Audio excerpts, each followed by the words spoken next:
ये कहानी 1925 की बिल्कुल सच्ची घटना पर आधारित कहानी है। एक सुबह एंड्रिया नाम की औरत को खबर मिलती है कि उसके पिता के घर में गोली चलने की आवाज आई है।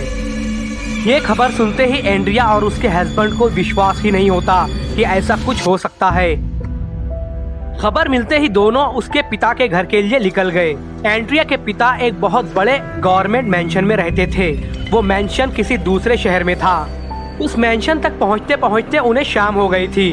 वहां पहुंचकर उन्होंने देखा कि उस मैंशन के बाहर पुलिस इकट्ठा हुई थी और कोई भी उस घर के अंदर नहीं जा रहा था। पुलिस ने एंड्रिया और उसके हस्बैंड को भी अंदर जाने से मना कर दिया। पुलिस के मुताबिक उस घर में भूत था जो कि सालों बाद आजाद हो गया था। जब एंड्रिया ने ये सारी बात पूछी तो उसे पता चला कि कई साल पहले 1865 में उस घर में एक लड़का रहता था जिसकी उम्र 18 साल की थी। वो एक लड़की से बेहद प्यार करता था, लेकिन उस लड़की ने उसके प्यार को ठुकरा दिया, जिसकी वजह से उस लड़के ने खुद को गोली मारकर आत्महत्या कर ली। इसके बाद उस लड़के का भूत इस मैंशन में रहने लगा। उस घर में रहने वाले लोगों की अजीबोगरीब तरीके से मौत होने लगी। बहुत मुश्किल से उस लड़के की आत्मा को एक प्रीस्ट के जरिए एक कमरे में बंद कर दिया गया। उस कमरे को हमेशा बंद रखा जाता था। लेकिन एंड्रिया के पिता, जो इन सब चीजों में बिल्कुल भी नहीं मानते थे और जिन्होंने इस मेंशन को हाल ही में खरीदा था, इस मेंशन को रिनोवेट करने के लिए उस कमरे के ताले को तोड़वा दिया और उस लड़के की भयानक आत्मा को आजाद कर दिया। पुलिस के मुताबिक शायद उस लड़के की भयानक आत्मा ने ही एंड्रिया के पिता को मार दिया था। और अब अगर कोई भी इंसान उस मैंशन के अंदर जाता है तो उस लड़के की आत्मा उसे भी मार डालेगी। पुलिस की ऐसी अंधविश्वासी बातें सुनकर एंड्रिया और उसका हस्बैंड बहुत गुस्से में आ गए और उन्होंने खुद ही उस मैंशन के अंदर जाने का फैसला किया। वो दोनों घर के अंदर जाते हैं। घर के अंदर जाते ही एंड्रिया उसके पिता के कमरे में जाती है और फूट फूट कर रोने लगती है, क्योंकि उस कमरे की जमीन पर उसने अपने पिता की लाश पड़ी हुई देखी और उनके सर पर एक गोली का निशान भी था। एंड्रिया ने जब अपने आसपास देखा तो जॉर्ज कहीं भी नहीं था। जॉर्ज को अपने आसपास ना पाकर एंड्रिया और भी ज्यादा घबरा गई।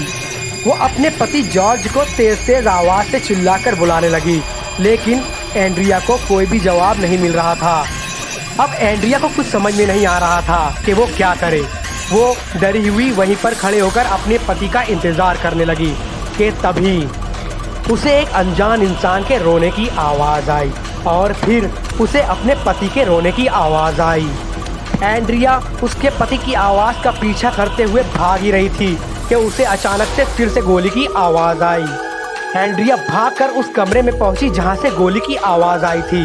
वहां पहुंचते ही एंड्रिया के होश उड़ गए, क्योंकि जमीन पर उसके पति जॉर्ज की लाश पड़ी हुई थी और सर पर वैसे ही गोली के निशान थे और उसकी लाश के पास वही बंदूक पड़ी हुई थी जो कुछ देर पहले उसके पिता की लाश के पास पड़ी हुई थी।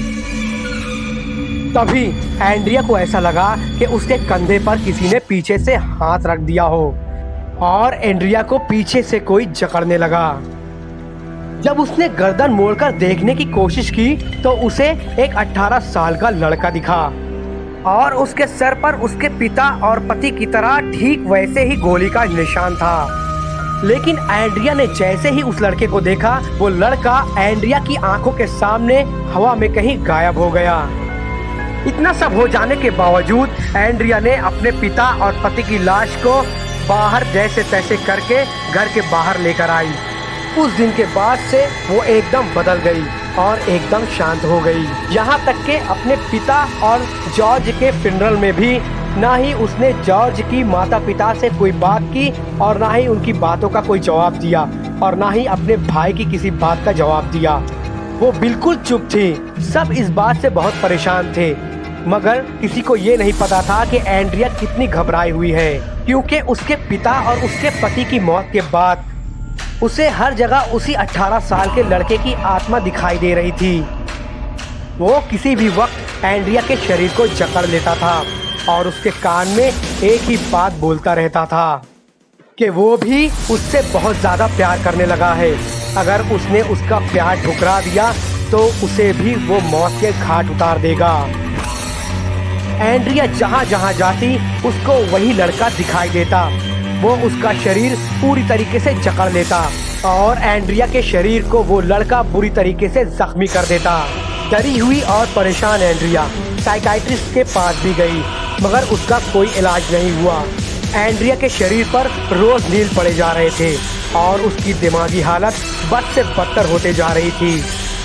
फिर एक दिन उस मेंशन के आसपास रहने वाले लोगों ने एक बहुत ही अजीबोगरीब और डरावनी चीज देखी। उन्होंने देखा कि एक बहुत ही अजीबोगरीब और दुबली पतली सी एंड्रिया भागते हुए आई और उस मेंशन का ताला तोड़कर अंदर घुस गई।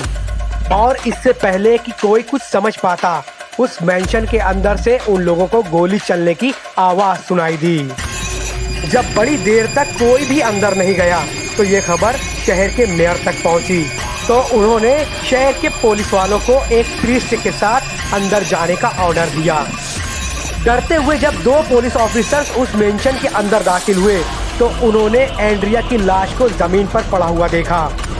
एंड्रिया के सर पर भी गोली का एक निशान था और उसके बगल में एक बंदूक पड़ी हुई थी, जिसे देखकर दोनों पुलिस ऑफिसर्स को ये यकीन हो गया कि ये सब किया धरा उस 18 साल के लड़के की आत्मा का ही है।